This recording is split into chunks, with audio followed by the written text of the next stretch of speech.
The Dodgers once again get caught underselling an injury.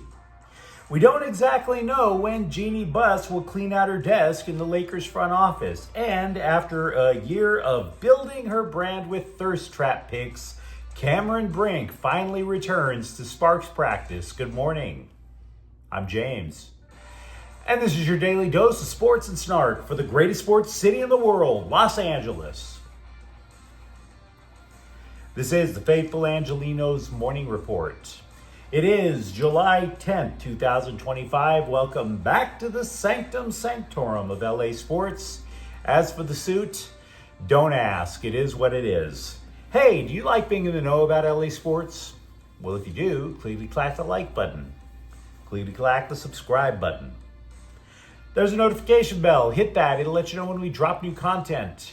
Sharing is caring. Let people know we exist. So by all means, comment. Now, before we go through the news and notes, a quick look at the scoreboard. Milwaukee 3, Dodgers 2 in 10. The Dodgers have dropped 6 in a row. They still have an extremely comfortable lead in the NL West. Plenty of time to try to figure out what the hell's going wrong. In addition to that, LAFC 3, Colorado nothing. Meanwhile, today, Minnesota is at the Sparks at noon. Get your tickets now. What do you say we get to the news? And now, we start off with your damn near daily injured Dodger pitcher update. Reliever Michael Kopech. He's not only on the injured list for the second time this year, but as a result, he earned priority seating in the waiting area outside the operating room. So that's nice. He's getting right knee surgery, meniscus repair to be exact, so there is an expectation that it will heal before the end of the season. But injured Dodger pitchers, we talk about them damn near every day on this channel, right? Here's something, though, that hasn't been discussed much that maybe we have to consider. The Dodger organization loves Dave Roberts. The players love Dave Roberts. If I'm still a newspaper reporter, if I'm a fan, I'm not sure how much I love Dave Roberts, because the guy has a deep and profound history of underplaying injuries. He is so untruthful at it that it makes you wonder, if you squint, does Dave Roberts all of a sudden look like Pam Bondi trying to explain Jeffrey Epstein? Just asking. Oh, it's forearm discomfort, that's all. Turns out the pitcher would need Tommy John surgery and be out for a year and a half. Oh, he has shoulder discomfort, that's all.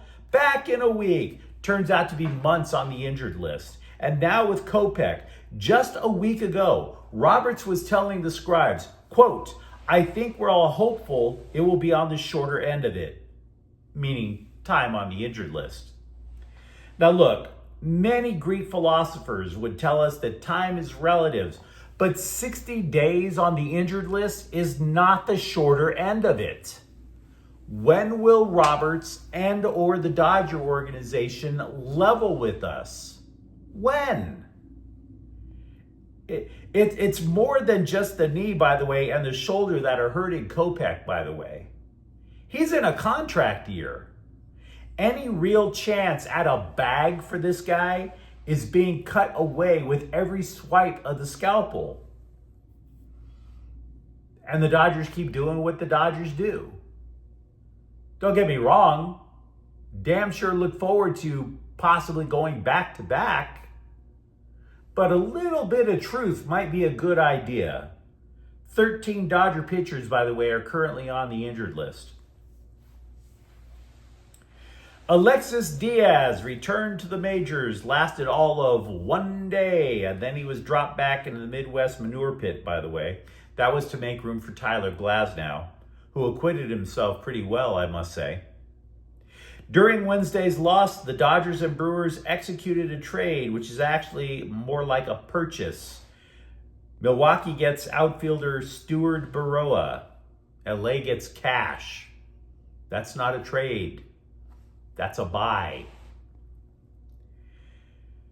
Here's something that isn't necessarily totally about the Dodgers, but a pretty good chunk of it is about the Dodgers, even though they don't want to admit it.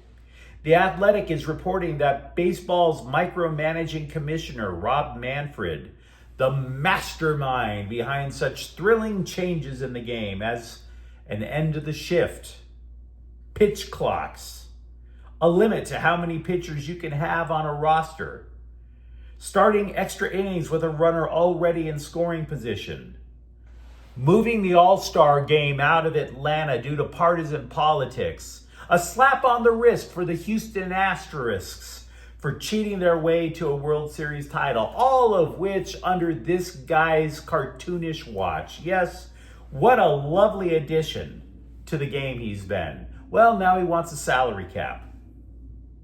And like most of the rule changes that he tries to impose or rulings that he creates, it seems to be Dodger-centric or Dodger damaging. See, LA has the largest payroll in the game at $408 million. The Dodgers are his scapegoat. The Dodgers are his scapegoat. Let's not get this twisted. Just like it was for, you can only have so many pitchers on a roster. We don't care how many players you have that can play multiple positions. We're only going to allow you to have X number of pitchers. Just like it was for the infield shift.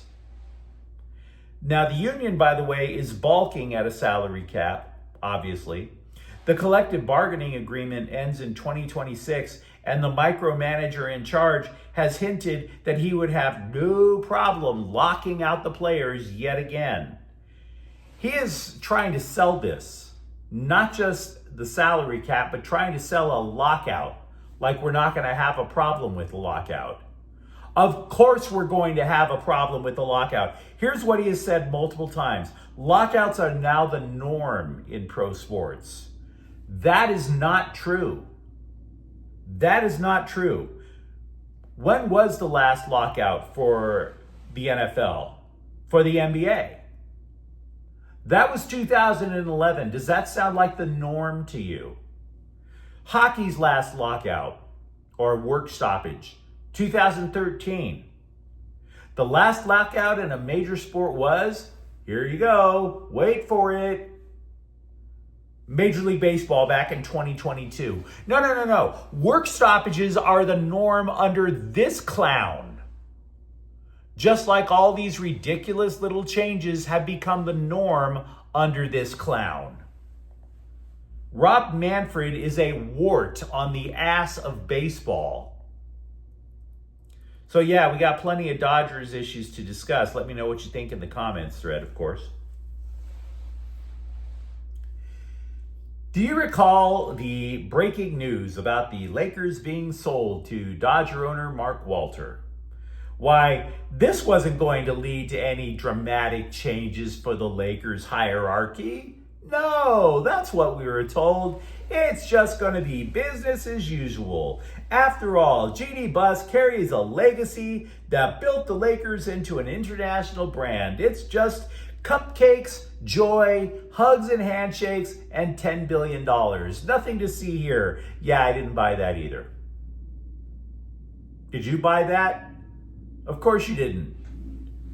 Turns out her running the team for the foreseeable future, that has about as much clarity as Bob Dylan on shrooms. The Athletic is reporting that Buss will stay on for at least 5 years.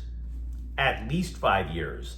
Then, an outfit called Front Office Sports reported that Buss will stay on for a maximum of 5 years. And if she wants to leave beforehand, well, the door's that way. Either way, it seems like semantics to me. It does.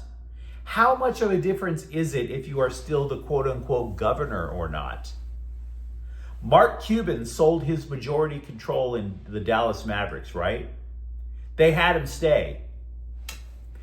Guess who was the last guy in the room to know that Luka Doncic got traded? Exactly.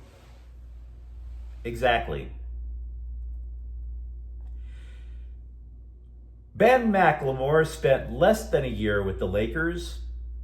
He is going to spend significantly more time in the Slam. He was convicted in a rape case. He's going to get 8 years in the pen. He was with the Portland Trail Blazers at the time the alleged assault occurred back in 2021. He was a Laker beforehand. So, yeah, that's comfortable. That gives you a warm fuzzy right here. Cameron Brink has finally returned to practice with the Sparks. Technically. A dude posted a clip of the 2024 NBA Draft's second overall pick who pursued a side hustle as a thirst trap Instagram model while she was sidelined for almost 13 months. She shredded her anterior cruciate ligament. Now, to be clear, she was only off to the side of the court while the actual team was running. She, on the other hand, was participating in skeleton work, whatever the hell that means. ESPN is claiming Brink will be back in time for the All-Star break. That begins July 18th. Totally skeptical of that. Look, you don't go from skeleton work to the starting lineup in 8 days. Or even 6-person off the bench in 8 days. I don't see it. Could be wrong. Don't see it. Now, she has been missed by the team. There's no doubt about that. Granted, she hasn't been missed with the desperate simping of the thousands of incels who are doom scrolling her Instagram profile. But she's been missed. Because the main problem that the Sparks have, according to those poor souls who actually follow the WNBA, the team has no interior defense. Brink was drafted specifically to be that solution. And that leaves us, though, with two questions. How much has her growth as a player been stunted because she has been sidelined for 13 months? And then, how badly does she actually want to play? We only have her word for it once about how bad she wants to come back. See, her craven push to become a social media influencer has led fans to question her dedication. And I've questioned it too. I'm not going to deny that. I'm perfectly willing to be proven wrong, but that's on her to do, not for me. She's got to prove us wrong. I will say one thing that might have motivated her. This whole idea of being a social media influencer, perhaps she noticed that former Sparks center Liz Cambridge, her attempt at being a model, has resulted in her going to OnlyFans.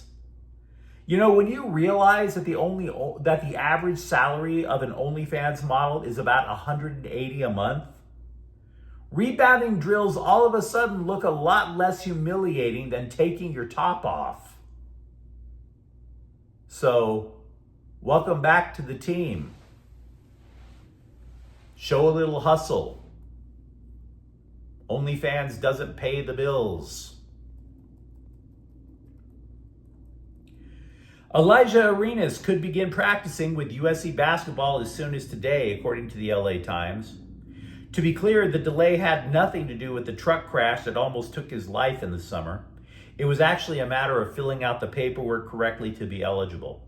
The 5-star recruit, who's probably going to be in the starting lineup for the Trojans this year, he's the son of former NBA legend Gilbert Arenas. Here's a fun fact.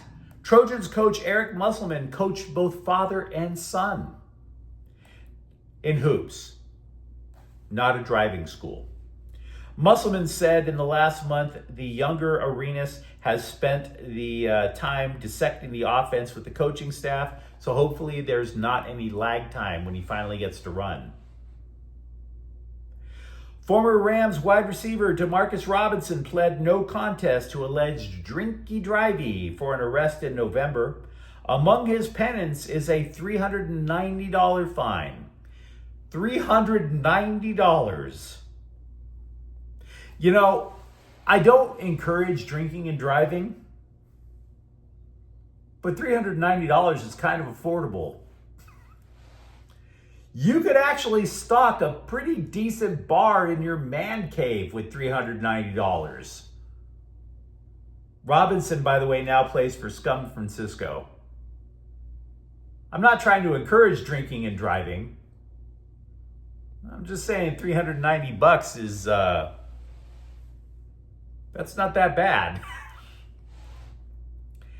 The Clippers have waved forward Seth Lundy, and I don't know who he is, so there is that. But you let me know what you think in the comments thread. Talk to me about the Dodgers losing a reliever for much of the rest of the season. And for that matter, does it even matter if Jeanie Buss stays on as governor? And if you enjoyed the content, don't forget to subscribe to Faithful Angelenos. We're talking LA sports every single day here. Thank you for watching. I'm James, and we'll be back tomorrow. Faithful Angelenos is a Kian Corte El Queso production. Take care.